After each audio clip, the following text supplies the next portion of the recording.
Hello dears, എല്ലാവർക്കും മഹാലക്ഷ്മി പുത്തൻ എപ്പിസോഡിന്റെ വിശേഷങ്ങളിലേക്ക് സ്വാഗതം. അപ്പൊ നമ്മുടെ ഇന്നത്തെ എപ്പിസോഡ് നമ്മൾക്ക് പ്രേക്ഷകർക്ക് ഒത്തിരി സങ്കടാകുന്ന ഒരു രംഗങ്ങൾ തന്നെയായിട്ട് കൂട്ടുകാരെ നമുക്ക് കാണുവാൻ സാധിക്കും. നമ്മളെല്ലാം കണ്ടു കാണും. നമ്മുടെ മഹാലക്ഷ്മിയുടെ അച്ഛൻ നമ്മുടെ പ്രതാപൻ നമ്മുടെ കണ്ണന് കൊല്ലാൻ വേണ്ടി ഒരു ലോറിക്കാരനെ ഏർപ്പെടുത്തുന്നത്, സ്വന്തം ലോറി തന്നെയാണ്, വേറൊരു ഡ്രൈവറെ ഏർപ്പെടുത്തുന്നത് അല്ലെ. അപ്പൊ ഇന്ന് ആ ഒരു രംഗങ്ങൾ തന്നെയാട്ടോ. ആദ്യം തന്നെ എപ്പിസോഡിൽ നമ്മുടെ ജർമ്മനിക്കാര് ആ ഒരു കൂട്ടുകാരുമായിട്ട് നമ്മുടെ കണ്ണൻ യാത്രയൊക്കെ പറഞ്ഞ് അവിടെ നിന്ന് ഇറങ്ങുന്നുണ്ട്. അതിനുശേഷം നമ്മുടെ പോകും വഴി നമ്മുടെ മഹാലക്ഷ്മി നമ്മുടെ കണ്ണനെ വിളിക്കുന്നുണ്ട്. അപ്പൊ നമ്മുടെ കണ്ണൻ നമ്മുടെ മഹിയോട് പറയുന്നുണ്ട്, ഇനി 4-5 കിലോമീറ്റർ കൂടിയേ ഉള്ളൂ, എന്റെ ഭാര്യയെ കാണാൻ കൊതിയായിട്ട് ഞാൻ എളുപ്പ വഴിയിൽ കൂടിയാ വന്നെ എന്നൊക്കെ പറഞ്ഞ് നമ്മുടെ കണ്ണൻ ഭയങ്കര സന്തോഷത്തോടു കൂടിയായിട്ട് നമ്മുടെ മഹിയുടെ അടുത്തേക്ക് വരുന്നത്. അപ്പൊ മഹിയും പറയുന്നുണ്ട്, ആ എന്താ പറയാ, കണ്ണേട്ടന്റെ കൂട്ടുകാർക്ക് കൊടുത്തു വിടാനുള്ള എല്ലാം റെഡിയാക്കി ഞാൻ കുപ്പികളിലാക്കി കഴിഞ്ഞു, ഇനി അത് അവർക്ക് എത്തിച്ചാൽ മാത്രം മതി എന്നൊക്കെ പറഞ്ഞിട്ട് ഭയങ്കര സന്തോഷത്തോടു കൂടിയാട്ടോ അവര് കോളൊക്കെ ചെയ്ത് വെക്കുന്നത്. അപ്പുറത്താണെങ്കിൽ നമ്മുടെ ആ പ്രതാപൻ നമ്മുടെ മഹാലക്ഷ്മിയുടെ അമ്മയിട്ട് ഭയങ്കര ഇതാട്ടോ. മഹാലക്ഷ്മിയുടെ അമ്മ ഇങ്ങനെ അമ്പലത്തിൽ പോയി, ക്ഷേത്രത്തിൽ പോയി ഇങ്ങനെ തിരിച്ചു വരുമ്പോൾ നമ്മ ഇങ്ങനെ നോക്കി നിൽക്കുവാട്ടോ നമ്മുടെ അച്ഛൻ നമ്മുടെ മഹാലക്ഷ്മിയുടെ അമ്മയെ. അപ്പൊ ഇങ്ങനെ ഇങ്ങനെ പറയുന്നുണ്ട്, ഓ നിന്നൊക്കെ അറിഞ്ഞിട്ട പേരാ മോഹിനിന്ന്, അതുകൊണ്ടല്ലേടി ആദ്യ 1-ാം കെട്ടുകാരനായ ഞാൻ പോലും നിന്നെ കെട്ടേണ്ടി വന്നതും ആ മഹാലക്ഷ്മി എന്ന് പറഞ്ഞവളെ സഹിക്കേണ്ടി വന്നു എന്നൊക്കെ പറഞ്ഞ് ഭയങ്കരമായിട്ട് ഇങ്ങനെ സംസാരിക്കുവാട്ടോ. എന്നിട്ട് പറയുന്നുണ്ട്, എനിക്ക് പറ്റിയ തെറ്റാടി നീ എന്നൊക്കെ പറഞ്ഞിട്ട് കുറെ പറയുന്നുണ്ട്. എന്നിട്ട് പറയുന്നുണ്ട്, ഞാനില്ലാത്തപ്പോ നീ ഇനി വേറെ ദേവന്മാരെയൊക്കെ വിളിച്ച് കയറ്റുന്നുണ്ടോ ആവോ എന്നൊക്കെ പറഞ്ഞ് കുറെ പറയുന്നുണ്ട് കേട്ടോ. അപ്പൊ നമ്മുടെ കരുണയും വന്ന് നമ്മുടെ അമ്മയെ ഒരുപോലെ തന്നെ ചീത്ത പറയുന്നുണ്ട്. അപ്പൊ നമ്മുടെ അമ്മ കരുണയെ കാണുമ്പോൾ ഇങ്ങനെ പ്രസാദമൊക്കെ തൊടിയിക്കാൻ നോക്കുമ്പോൾ കരുണ അത് തടയുന്നൊക്കെയാണ് കേട്ടോ. എന്നിട്ട് ഇങ്ങനെ പറയുന്നുണ്ട്, ഓ നിങ്ങൾ കണ്ണൻ എണീറ്റ് നടക്കുന്നത് കാണാൻ പ്രാർത്ഥിക്കാൻ പോയതായിരിക്കും എന്നൊക്കെ പറഞ്ഞ് കുറെ പറയുന്നുണ്ട്. അപ്പൊ നമ്മുടെ മോഹിനി പറയുന്നുണ്ട്, ഇല്ല മോളെ, ഞാൻ മോക്ക് വേണ്ടിയാ പ്രാർത്ഥിച്ചത്, മോൾ ഇങ്ങനെ വന്ന് നിൽക്കുന്നത് അമ്മയ്ക്ക് സങ്കടം തന്നെയാ, എനിക്ക് 2 മക്കളെയും വേർതിരിവൊന്നുമില്ല, 2 മക്കളും സന്തോഷത്തോടെ ഇരിക്കാൻ തന്നെയാണ് പ്രാർത്ഥിക്കുന്നത്, എന്റെ മഹാലക്ഷ്മി മോളും അങ്ങനെ തന്നെയാണ്, ലക്ഷ്മി മോളും അങ്ങനെ തന്നെയാണെന്നൊക്കെ പറയുന്നുണ്ട്.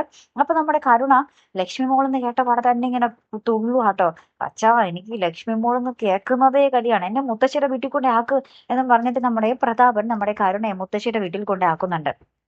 അവിടെ ചെല്ലുമ്പോഴാണെങ്കിൽ നമ്മുടെ കരുണ ഒന്നും കഴിക്കുന്നില്ല, ഒന്നുമില്ല. അപ്പൊ നമ്മുടെ മുത്തശ്ശി ഇങ്ങനെ പറയുന്നുണ്ട്, മോളെ എന്തെങ്കിലും കഴിക്കുക, നിന്റെ അച്ഛൻ നിനക്ക് വാക്ക് തന്നിട്ടുണ്ടല്ലോ, നീ ഇന്ന് കരഞ്ഞു കൂട്ടിയതിനൊക്കെ എന്താ പറയാ പ്രതിഫലമായിട്ട് ഇനി മോൾക്ക് സന്തോഷ ദിവസങ്ങളായിരിക്കുന്നു, നിന്റെ അച്ഛൻ നിനക്ക് വാക്ക് തന്നിട്ടില്ലേ, നിന്റെ അച്ഛന്റെ വാക്ക് ഏറ്റവും വലിയ ഇതാണെന്നൊക്കെ പറഞ്ഞിട്ട് നമ്മുടെ കരുണയെ നമ്മുടെ മുത്തശ്ശി ആശ്വസിപ്പിക്കാൻ ശ്രമിക്കുക കേട്ടോ. അപ്പുറത്ത് നമ്മുടെ പ്രതാപൻ നമ്മുടെ വാമദേവനെ വിളിച്ച് പറയുന്നുണ്ട് കേട്ടോ. വാമദേവ, എല്ലാം ശരിയായിട്ടുണ്ട്, എല്ലാം ഓക്കെയാണ്, അവിടെ ചെന്ന് കണ്ണന്റെ വീട്ടിൽ പോയി കരയാൻ നിങ്ങൾ റെഡി ആയിട്ടിരുന്നു എന്നൊക്കെ പറഞ്ഞിട്ട്, ഇനി എന്റെ ഫോൺ സ്വിച്ച് ഓഫ് ചെയ്യാട്ടെ, ഇനി ഫോണിൽ കൂടി പറയാൻ പറ്റിയ കാര്യങ്ങളല്ലല്ലോ എന്നൊക്കെ പറഞ്ഞ് നമ്മുടെ പ്രതാപൻ ഫോൺ സ്വിച്ച് ഓഫ് ഒക്കെ ചെയ്ത് വെക്കുന്നുണ്ട്. അപ്പൊ തന്നെ നമ്മുടെ വാമദേവൻ അവിടെ സന്തോഷങ്ങൾ തുടങ്ങി കഴിഞ്ഞു, കുടുംബക്കാരെ മൊത്തം അറിയിക്കുന്നുണ്ട്, എടി ഇനി നമ്മുടെ ദിവസമായിരിക്കും ഓടി, ഇനി ഒരുത്തരും നമ്മളെ ഭരിക്കാൻ വരില്ലടി എന്നൊക്കെ പറഞ്ഞിട്ട് അവിടെ നമ്മുടെ വാമദേവൻ ആഘോഷങ്ങൾ തുടങ്ങി കഴിഞ്ഞു കേട്ടോ. ഇപ്പുറത്ത് വീണ്ടും നമ്മുടെ കണ്ണന്റെ ആ ഒരു വണ്ടി, ആ ഒരു ലോറിയും തന്നെയാട്ടോ കാണിക്കുന്നത്. കണ്ണന്റെ വണ്ടി കാറ് ചീറിപ്പാഞ്ഞു പോകുന്നു, ലോറി ബാക്കിലൂടെ ചീറിപ്പാഞ്ഞു പോകുന്നു. മുട്ടിയോ മുട്ടിയില്ലെന്ന് നമ്മളെ കാണിക്കുന്നില്ല കേട്ടോ കൂട്ടുകാരെ. എന്തായാലും അതിനുശേഷം ഏറ്റവും ഒടുവിൽ കാണാൻ സാധിക്കുന്ന കാഴ്ച നമ്മുടെ പ്രതാപൻ ഭയങ്കര ചിരിച്ച് അട്ടഹസിച്ചുകൊണ്ട് നമ്മുടെ കരുണയ്ക്കരികിലേക്ക് വരുക. അപ്പൊ കരുണയും എന്തൊക്കെയോ ഓർത്ത് ഇങ്ങനെ സന്തോഷത്തോടെ ഇരിക്കുവാട്ടോ. അതായത് അച്ഛൻ കരുണയ്ക്ക് വാക്ക് കൊടുത്തിരിക്കുവല്ലേ, മഹാലക്ഷ്മി ഇനി എന്നും കരച്ചിലായിരിക്കും എന്നുള്ളത്. അപ്പൊ അതെന്തായിരിക്കും എന്ന് അറിയാനുള്ള ആകാംക്ഷയിൽ നമ്മുടെ കരുണ ഇങ്ങനെ ചിരിച്ചുകൊണ്ടേ ഇരിക്കുക. അപ്പൊ നമ്മുടെ പ്രതാപം വന്നിട്ട് ഇങ്ങനെ പറയുന്നുണ്ട്, മോളെ ഇനി നീ മോള് ചിരിച്ചുകൊണ്ട് നടക്കുന്ന ദിനങ്ങളും മഹാലക്ഷ്മി കരഞ്ഞുകൊണ്ടിരിക്കുന്ന ദിനങ്ങളും ആയിരിക്കും മോളെ, നീ കണ്ടോ എന്നൊക്കെ പറഞ്ഞിട്ട് പറയുന്നുണ്ട്.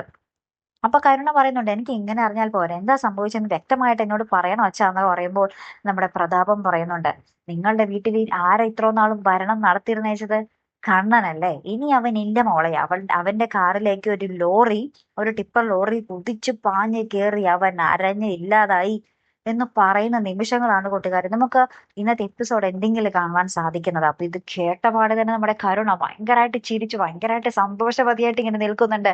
മഹാലക്ഷ്മിയുടെ ജീവിതമാണല്ലോ അതോടൊപ്പം എന്താ പറയാ ചതഞ്ഞറിഞ്ഞു പോയിരിക്കുന്നത്. അപ്പൊ ഇനി എന്തൊക്കെയായിരിക്കും അവിടെ സംഭവിച്ചിട്ടുണ്ടാവുക, നമ്മുടെ കണ്ണൻ എന്ത് സംഭവിച്ചു, അതാണ് നമുക്ക് പ്രേക്ഷകർക്ക് അറിയേണ്ടത് അല്ലെ കൂട്ടുകാരെ. അപ്പൊ എന്തായാലും നമുക്ക് കാത്തിരുന്നേനെ കാണാട്ടോ.